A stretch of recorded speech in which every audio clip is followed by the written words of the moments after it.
la dernière marche qui nous reste à gravir dans ce cours est justement un exercice un petit peu plus concret, mais dans un cadre abstrait, puisqu'on travaille avec des matrices.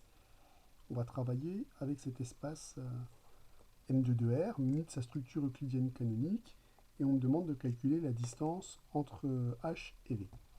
Alors, je vous rappelle que pour nous, hein, quand on calcule le produit scalaire de deux matrices de M2,2R, on sait que ce qu'on récupère, c'est la trace de transposé de A fois A, mais il faut bien quand même comprendre que cette trace de transposé de A fois A, rappelez-vous, ça n'est autre que la matrice, enfin ça n'est autre que le nombre, pardon, A11, B11, plus A12, B12, plus A21, B21, plus A22, B22, c'est-à-dire c'est la somme du produit des coordonnées, puisqu'on a vu que justement le produit scalaire de Frobenius, je vous rappelle que ce produit scalaire-là, il rend orthonormé la base canonique.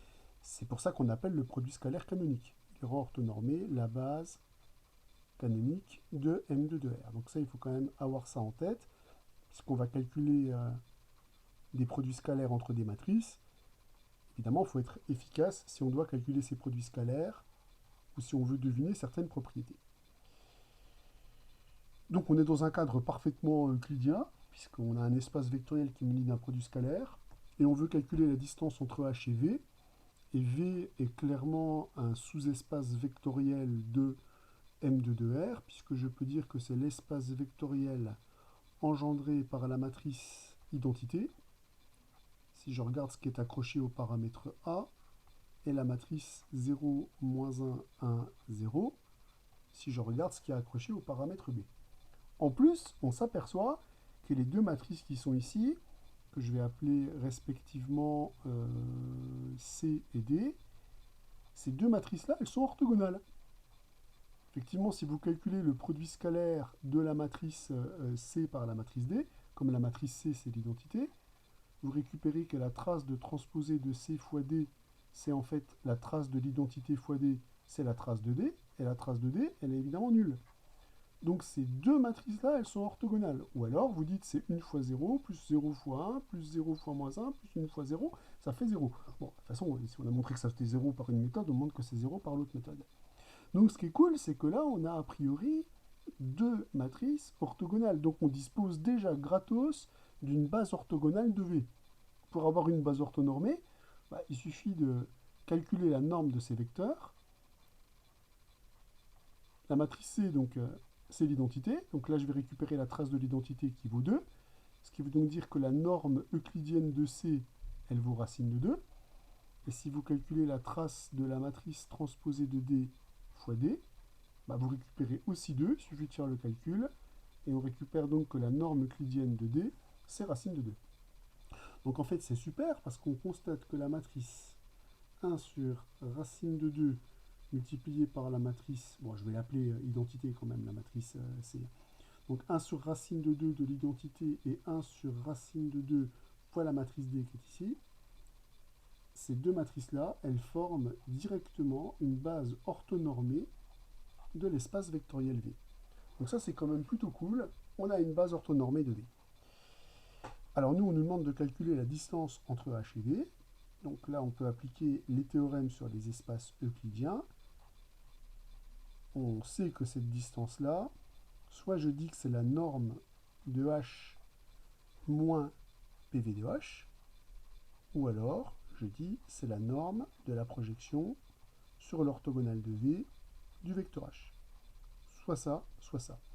Mais là, évidemment, on connaît une base orthonormée de V. Donc, des deux formules, je me dis, le plus pratique, ça serait probablement d'accéder directement à PV de H, puisque comme j'ai une base orthonormée de V, le vecteur PV de H, il va être assez facile à calculer. Calculons-le pour voir. Disposant d'une base orthonormée de V, je peux dire que PV de H, c'est obtenu en prenant une combinaison linéaire de ces deux vecteurs-là. Donc, pour écrire la formule, cette matrice-là, je vais la noter epsilon de 0, et cette matrice-là, je vais la noter epsilon de 1 pour faire référence au théorème de notre cours. Donc ça serait h scalaire epsilon de 0 fois epsilon de 0, plus h scalaire epsilon 1 fois le vecteur epsilon 1. Je peux bien écrire ça puisque j'ai une base orthonormée. Maintenant, je vais remplacer les vecteurs par leur valeur. Epsilon de 0, ben, je vais factoriser le 1 sur racine de 2 et ici, qui va me permettre de sortir 1 demi. Là, je vais récupérer le produit scalaire de la matrice K que D1 avec la matrice identité. Et ceci, c'est multiplié par la matrice identité. Et là, je vais reprendre pareil les mêmes notations. J'ai 1 sur racine de 2 qui se met en facteur dans ces deux matrices. Et je vais donc récupérer le produit scalaire de H par la matrice D, multiplié par la matrice D elle-même, puisque j'ai mis le 1 sur racine de 2 en facteur. La matrice H, si je fais le produit scalaire avec l'identité, ça va me donner 1 plus 0 plus 0 plus 1, ça me donne 2. Super, ça me donne 2 qui simplifie avec le 2 ici. J'obtiens donc la matrice identité. Et si je calcule le produit scalaire entre H et D, je vais récupérer ici 0 plus 1 moins 1 plus 0, ça fait 0. Ces deux vecteurs, ils sont a priori orthogonaux. Moralité, on récupère que PV de H, c'est la matrice identité. Intéressant, puisque maintenant je peux calculer la distance entre H et V, puisque je peux dire que H moins PV de H, c'est la matrice H, donc à que D1, moins la matrice identité.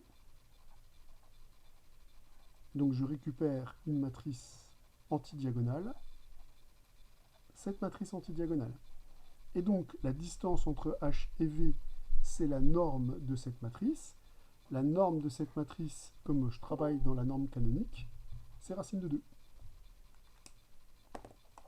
Bonjour. Bonjour Tristan. Le théorème de projection peut s'énoncer de la façon suivante. Je me place dans un espace euclidien, je me donne un sous-espace vectoriel et je prends un vecteur x2 quelconque. Moi, ce que j'aimerais démontrer, c'est que la distance entre x et v s'obtient en calculant donc la norme du vecteur qui est ici, donc la norme de ce vecteur-là, c'est-à-dire la norme de x moins pv. Ce vecteur-là, on peut constater qu'on l'obtient en calculant la projection sur l'orthogonale, puisque le vecteur qui est ici, c'est le vecteur qui est ici. Donc de toute façon, on sait que ces deux vecteurs-là ont la même norme, puisqu'ils sont bien entendu égaux. Je vous rappelle que PV de x plus PV orthogonal de x est égal à x. Donc la question de cette égalité, elle est évidente. Par contre, ce qu'il faut montrer, c'est qu'on a l'égalité qui est la suivante. Alors j'indique plus précisément, on sait que la distance entre x et v, c'est la borne inférieure de ces distances, c'est-à-dire la plus petite, j'ose pas le dire, parce que je n'ai pas le droit de le dire tant que je n'ai pas montré l'existence, mais le fait est que ça va exister, donc je vais le dire, la plus petite distance que l'on peut trouver entre un vecteur de x et tous les vecteurs de l'espace vectoriel V. Donc montrer qu'effectivement cette borne inférieure est un minimum, et que ce minimum n'est atteint que pour un seul vecteur, la fameuse projection orthogonale. Donc là, il s'agit de voir que dans n'importe quel contexte euclidien, ça se passe exactement comme on l'imagine dans R2 et dans R3. N'oubliez pas que nous, notre kiff, après, ça ne va pas être de travailler dans R2 et dans R3, ça va être de travailler dans des espaces de matrices, dans des espaces de fonctions, où là, l'intuition, elle prend un sérieux coup. Donc, l'intuition m'aide, l'intuition va me permettre de guider la démonstration, mais par contre, je dois appliquer les théorèmes que j'ai démontrés, qui sont valables dans n'importe quel espace vectoriel euclidien, sans tricher. Déjà, quand on fait le dessin, on s'aperçoit que le théorème de Pythagore risque de jouer un rôle dans cette histoire. Mais avant toute chose, avant de parler de détails, déjà posons le problème. Qu'est-ce qu'on doit démontrer? Moi, j'aimerais démontrer que le minimum, il est atteint uniquement pour ce vecteur-là. Donc en fait, ce que j'aimerais démontrer, c'est que x moins PV de x, il est plus petit que x moins y, en norme évidemment, pour tout y appartenant à V. Donc l'objectif qu'on se fixe, c'est de montrer l'inégalité suivante. Ça serait de montrer que la norme de x moins le projeté de x sur v est inférieure ou égale à la norme de x moins y, quel que soit y appartenant à v. Si j'ai fait ça, j'ai gagné. Si j'ai fait ça, j'ai gagné parce que j'ai montré que la borne inférieure, déjà, elle était atteinte, et elle était atteinte pour le vecteur PV. Et ce que j'aimerais démontrer, c'est que l'inégalité est stricte dès lors que y est différent de PV, pour être sûr que ce minimum, il est atteint une et une seule fois. Donc ça, c'est l'objectif qu'on s'est fixé. vu que ces nombres sont positifs, moi je me dis que ça serait quand même un peu plus habile de comparer des carrés. Donc finalement, on voit que le problème est complètement équivalent puisque ces inégalités sont équivalentes, à démontrer que ces normes sont classées dans ce sens-là lorsqu'elles sont élevées au carré. Alors pour ça, il y a deux raisons. On sait qu'une norme euclidienne, ça se manipule bien au carré.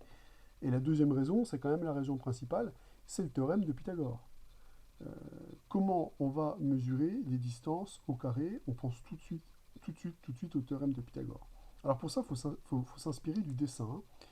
J'ai x qui est un vecteur quelconque de E, j'ai les vecteurs PV de x et y qui sont des vecteurs de V, et moi je veux comparer le vecteur, enfin la norme du vecteur x moins PV avec le vecteur x moins y.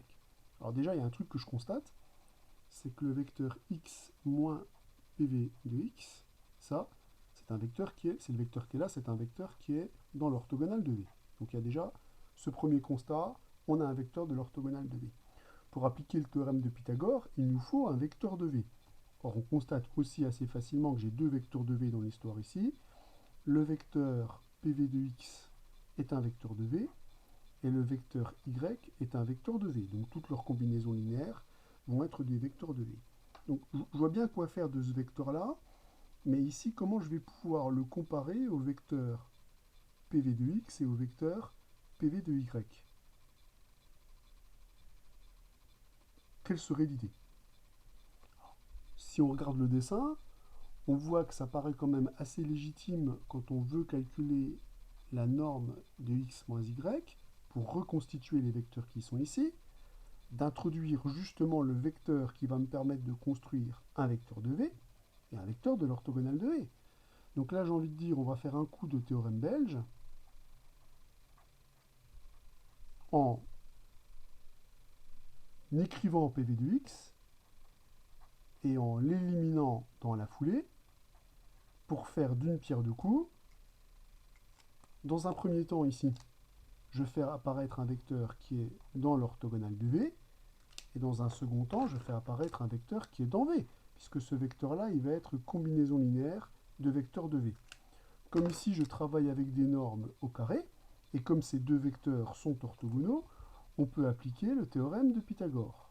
Puisque le théorème de Pythagore dit que la norme de la somme, le carré de la norme de la somme de deux vecteurs, c'est la somme est égal à la somme des, je vais pas y arriver, la somme des carrés des deux normes. Voilà, donc. À la grande forme. Hein. Donc, en appliquant le théorème de Pythagore, je vais donc récupérer que comme ces deux vecteurs sont orthogonaux, donc ce vecteur-là qui est égal à la norme le carré de la norme de ce vecteur qui est égal au carré de la norme de ce vecteur par application du théorème de Pythagore, c'est la somme du carré des normes. Ah, ça y est, je suis arrivé. Bravo. C'est la somme du carré des normes. Or là, vous remarquez qu'on fait apparaître les deux termes qu'on veut comparer. La norme au carré qui est ici avec la norme au carré qui est ici. Or, la comparaison va être d'autant plus facile que ce terme-là, il est positif ou nul. Donc, vous récupérez directement que la norme de x moins y au carré est donc forcément supérieure ou égale à la norme de x moins pv de x au carré. Donc on a bien l'inégalité voulue. Donc déjà ça c'est acté, on vient bien de démontrer que cette borne inférieure c'est un minimum et que ce minimum est atteint en pv de x. La question c'est, est-ce qu'il n'est pas atteint qu'en pv de x? Et la réponse est oui, puisque si y n'est pas égal au vecteur pv de x, dans ce cas-là, la distance entre PV de x et y n'est pas nulle, donc cette distance, en plus élevée au carré, est strictement positive. Et donc dans ce cas-là, si le vecteur y il est différent de PV de x, l'inégalité entre ces deux vecteurs ici est stricte. Donc bilan, je récupère que j'ai cette inégalité large, mais je récupère aussi que quel que soit y différent de PV de x, eh bien, la norme de x moins y au carré est strictement plus grande que la norme de x moins pv de x. Ce qui veut donc dire que l'égalité n'est atteinte que pour un seul vecteur, le vecteur pv de x. On a donc bien démontré que la distance entre x et v, qui est une borne inférieure, est en fait un minimum, et que ce minimum est atteint uniquement pour le vecteur PV de x, ce qui permet donc de dire que la distance entre x et v, c'est la norme de x moins PV de x, et comme PV plus PV orthogonal, c'est l'identité, la norme de ce vecteur-là, c'est aussi la norme de ce vecteur-là. Ça se lit directement sur le dessin, puisque je vous rappelle que la norme de x moins PV de x, le vecteur qui est là, c'est le vecteur PV orthogonal de x. Donc comme ces deux vecteurs sont égaux, ils ont bien entendu la même norme. On vient de démontrer, et on voit que ça résulte encore une fois du théorème de Pythagore, qui est vraiment un théorème clé de l'orthogonalité. On vient de démontrer un résultat d'approximation fondamentale, puisqu'on peut maintenant dire, avec toute la rigueur du monde, que le vecteur PV de x est la meilleure approximation du vecteur x par un vecteur de v.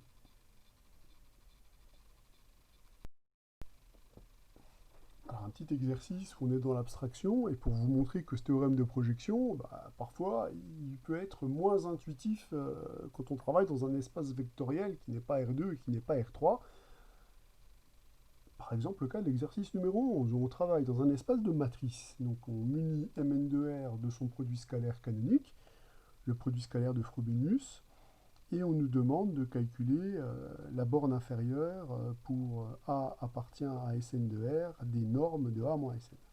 Alors déjà, ça fait directement référence à une définition de notre cours. La borne inférieure pour Y appartient à V de la norme de X moins Y, c'est la distance entre X et V.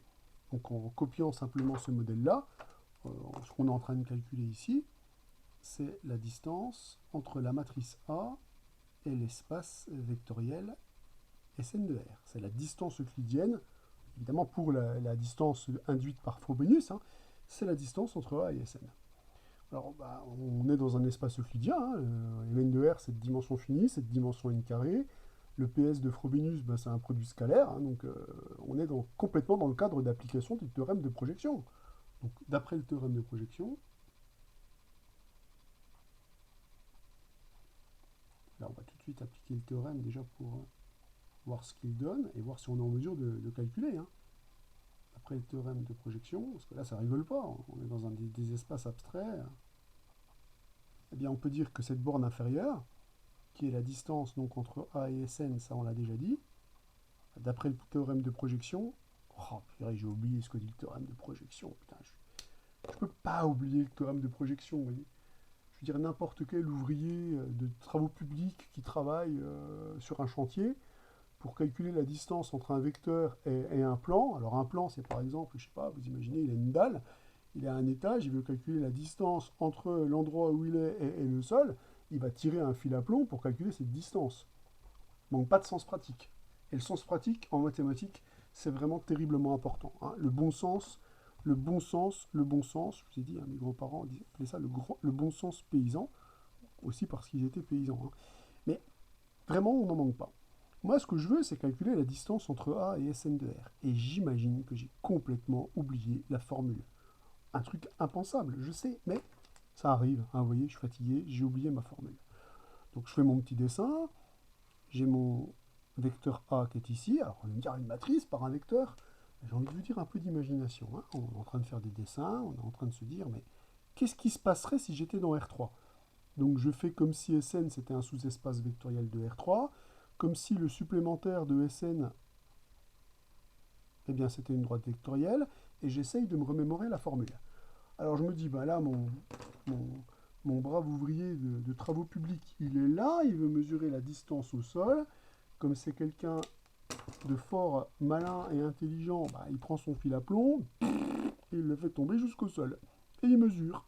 Et voilà. Et je peux vous assurer qu'il connaît bien son théorème de projection, le gaillard. Et il sait bien que la distance, elle va se mesurer ici. Donc de deux choses l'une. Soit on tire sur l'orthogonale, on mesure la distance qui est là, on la mesure là, et là on sait que le vecteur là, ça correspond à la projection sur l'orthogonale de Sn. Bon, alors si c'est le cas, il faudra trouver qui est l'orthogonale de Sn de A. Ou alors, on fait la projection ici, Ça, c'est pas trop ce que ferait notre ouvrier du bâtiment, à mon avis. Et il a plus de jugeote que ça, à sens pratique. Là, j'ai la projection de A sur l'espace vectoriel Sn. Et dans ce cas-là, bah, je vais exprimer A moins PS de A. Et on se dit, est-ce que c'est pas plus facile de récupérer l'orthogonale? Il me faudrait la projection sur l'orthogonale. Attendez, l'orthogonale de Sn, on le connaît.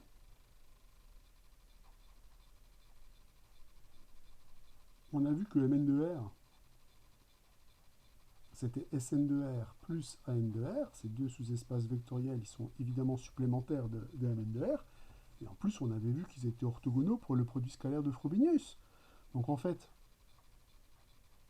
l'orthogonale de Sn de R, c'est An de R.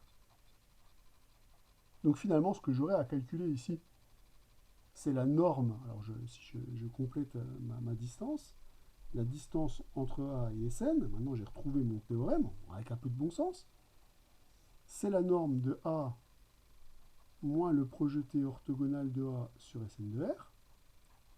Première version. Deuxième version, qui me semble ici plus intelligente, c'est la projection sur l'orthogonale de Sn de R de la matrice A. Donc cette distance-là, soit je la calcule comme ça, soit je la calcule comme ça. Je me dis, si je suis capable de récupérer l'expression de la projection sur l'orthogonale de A, c'est gagné. Mais cette projection, elle correspond à quoi?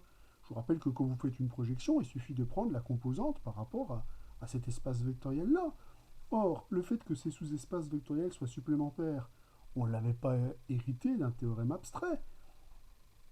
On avait dit que A s'écrivait comme la somme de cette matrice qui a le bon goût d'être symétrique et de cette matrice qui a le bon goût d'être antisymétrique.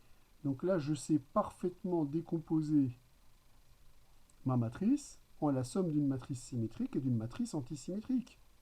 Mais l'ensemble des matrices antisymétriques, c'est l'orthogonale de Sn de R pour le produit scalaire de Frobenius.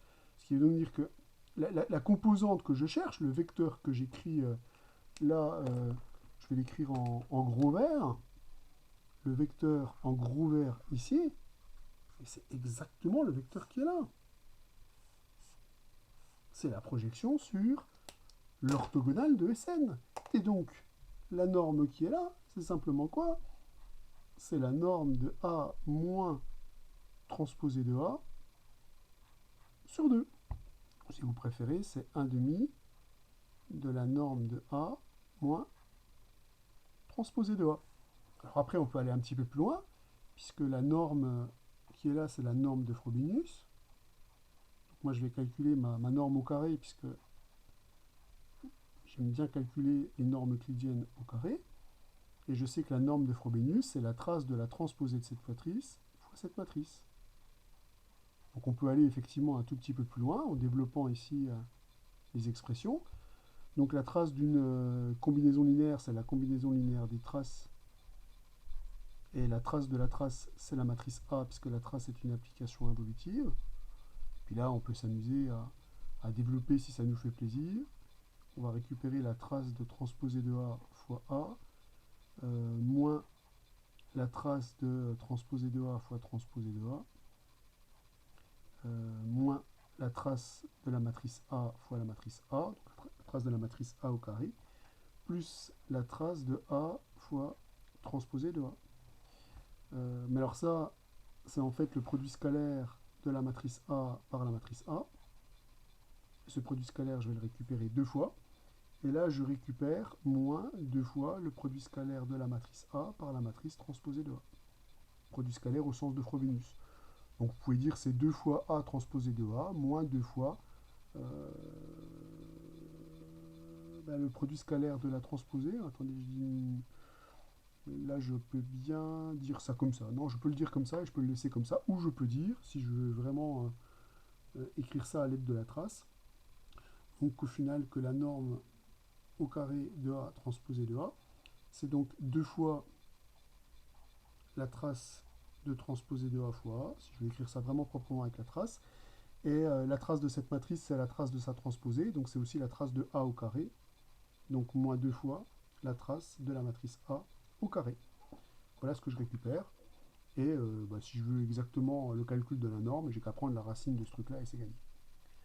Voilà, donc voilà comment un exercice très abstrait, si on le rend concret, si on regarde ce qu'on manipule, on voit que c'est plus facile quelque part qu'un exercice concret, puisqu'il n'y a pas de calcul en fait.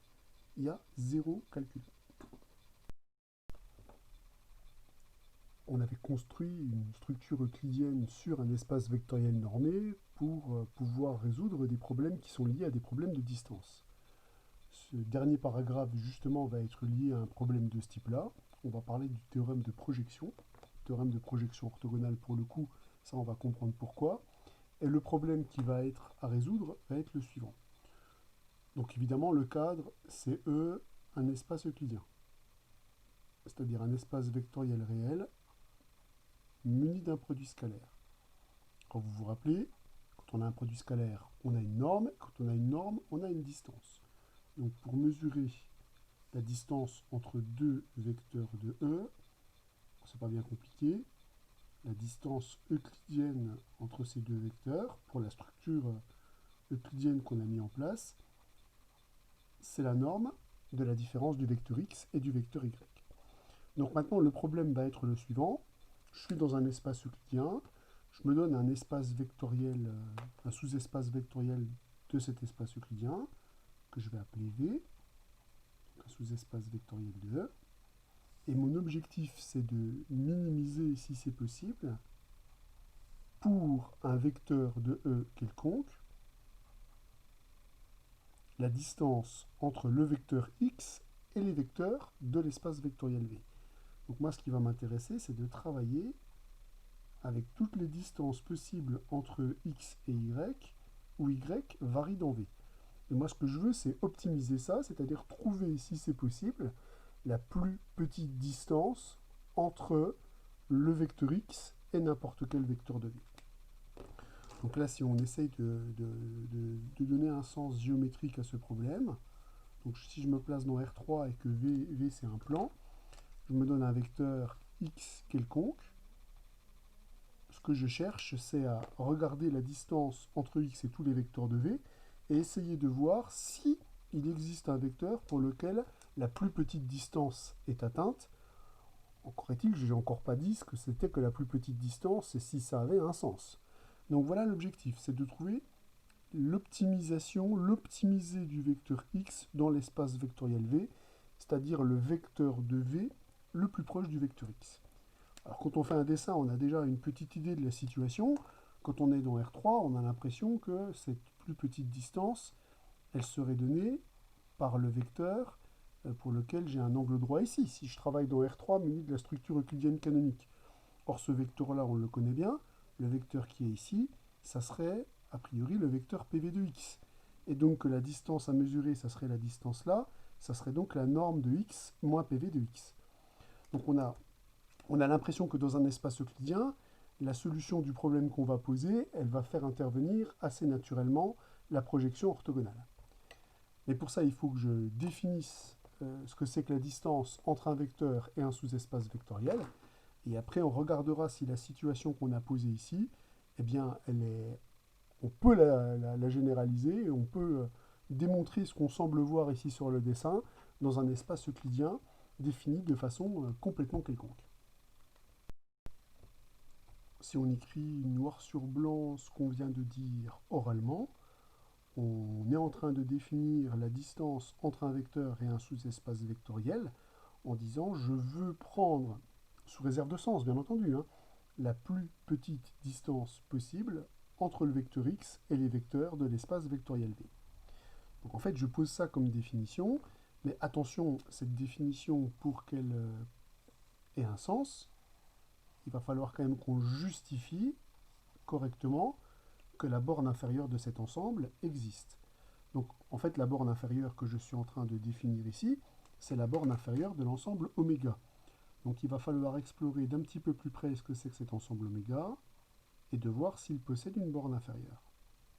Alors, je vous rappelle que le seul résultat sur les bornes inférieures d'ensemble que l'on connaît, ça correspond à des bornes inférieures de sous-ensemble de R, et on a vu le théorème de la borne inférieure qui dit qu'un sous-ensemble de R non vide et minoré admet une borne inférieure.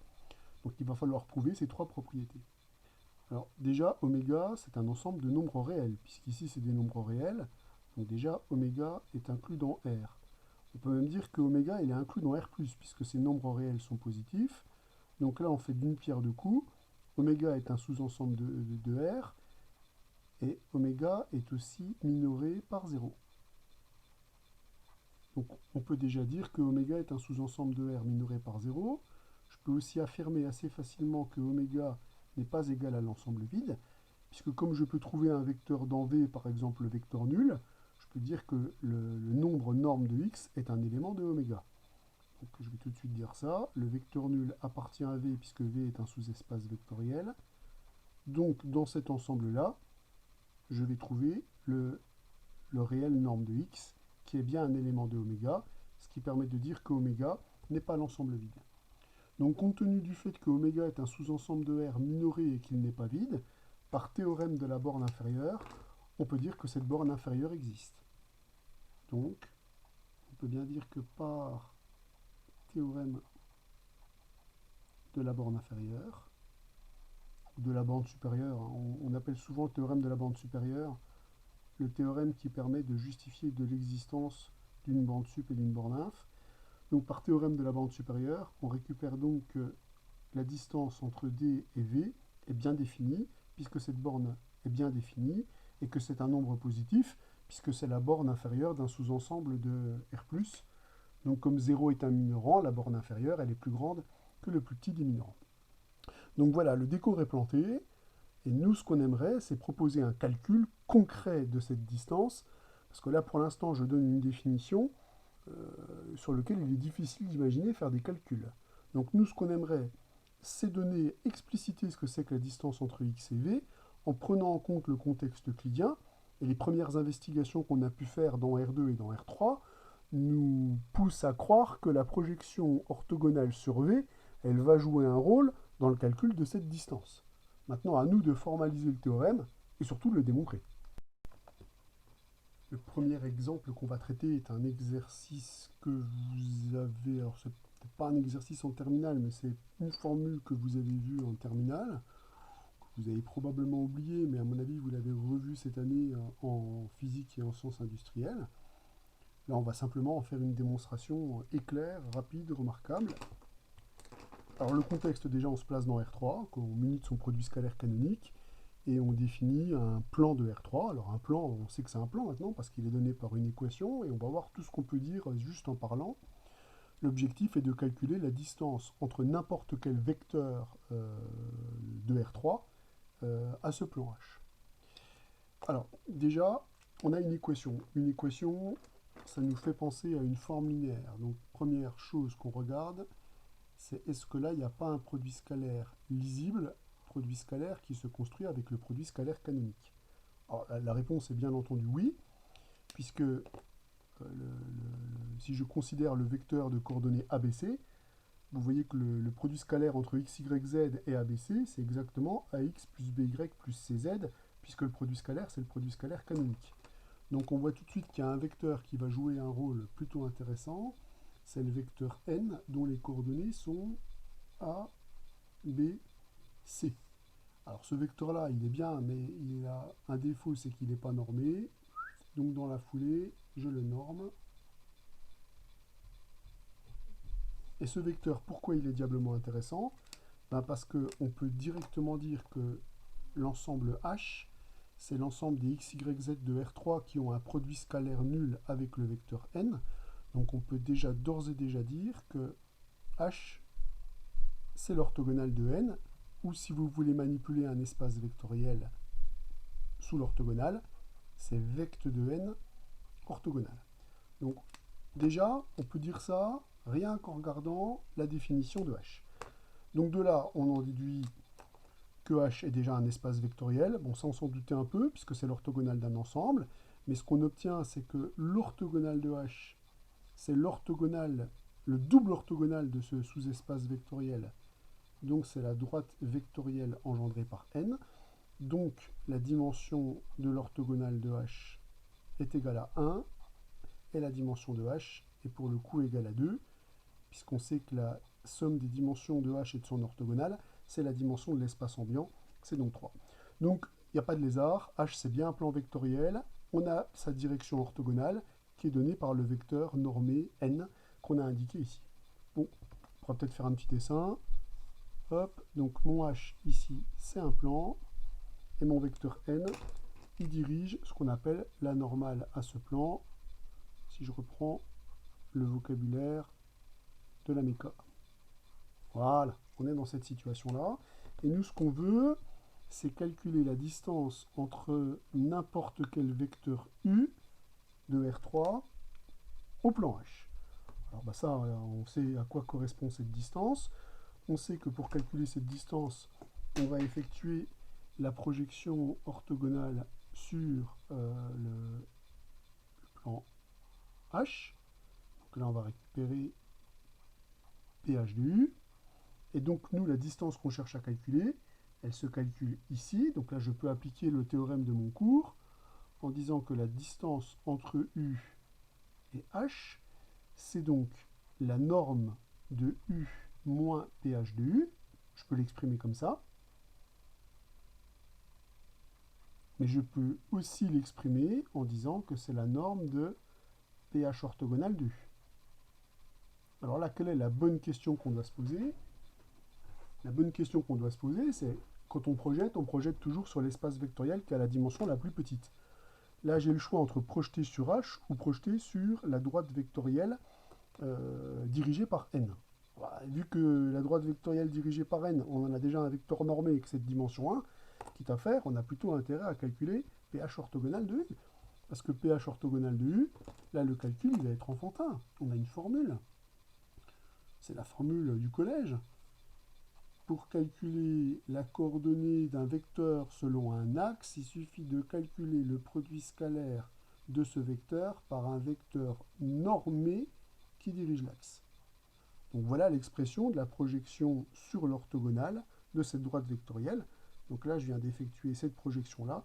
Je viens de calculer le vecteur qui est ici, donc je viens de calculer le vecteur qui est ici par la même occasion. Et moi, ce qui m'intéresse de ce vecteur, c'est sa norme. On va calculer sa norme. Voilà, comme d'habitude, il faut toujours faire attention à ce qu'on manipule. Ça, c'est un réel. Donc là, j'ai la norme d'un nombre réel, puisque c'est un produit scalaire, multiplié par le vecteur n. Donc là, je peux déjà utiliser la propriété d'homogénéité, qui me dit que quand on sort un réel d'une norme, il sort en valeur absolue.